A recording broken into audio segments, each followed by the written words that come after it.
Hello, my friends. Thank you for joining me. We're going to Genesis chapter 22, verses 13 through 14. This is 5 Minutes of Faith.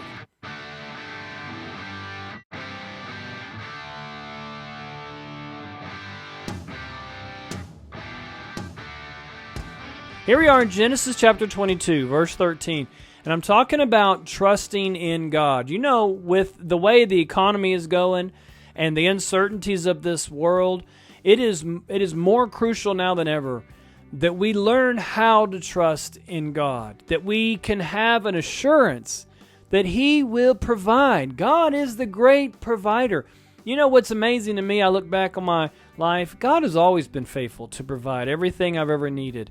You know, my wife and I have never gone without. And there's been times when it's been tight. There's been times when we've scratched our head and said, we don't know how we're going to make it. We don't know where the money's going to come from.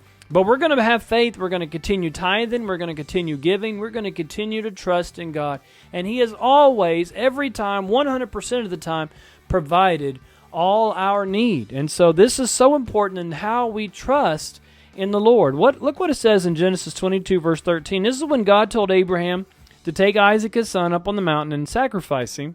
And he does. He ties him up, and he's just about to plunge the knife when the angel stopped him and said, I see that you are faithful to obey God. And then Abraham lifted his eyes and looked, and there behind him was a ram caught in a thicket by its horns.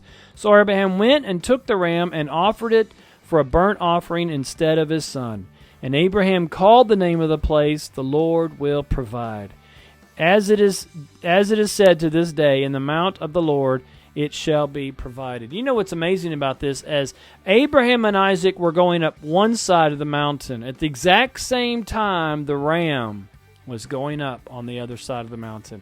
God had already sent provision to meet him at the mountain. And sometimes we ask, God, how will you provide for me? Well, God says, if you'll obey me, if you'll go to the place I told you to go, if you'll do what I told you to do, I will provide for you there.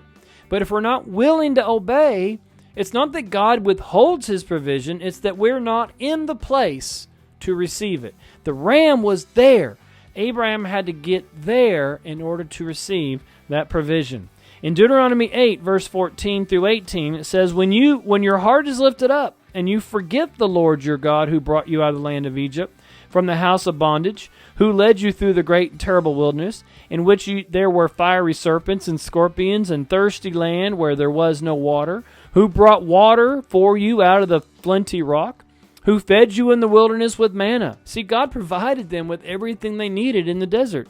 Manna, which your fathers did not know, that He might humble you and that He might test you to do you good in the end. Then you say in your heart, My power and the might of my hand have gained me this wealth. And you shall remember the Lord your God, for it is He who gives you power to get wealth, that He may establish His covenant, which He swore to your fathers, as it is this day. Boy, it is so dangerous and tempting for us to think that it's only by my hand and my strength that my provisions come. I'm the one who goes to work. I'm the one who makes all this money. I'm the one who provides for my family. Listen, it's God who gives you the strength to do that. It's God who put the breath in your lungs. It's God to put the strength in your hands.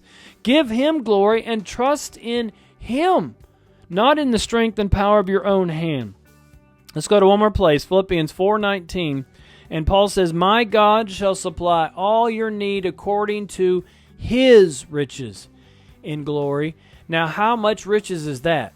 That's a whole lot. That's a whole lot that we could ever accomplish or achieve or attain on this earth. His riches in glory is what He uses, His supply, to supply our need. All we got to do is trust and follow and obey, and He will always provide everything we need. Amen. Thank you for being with me. This has been another 5 Minutes of Faith.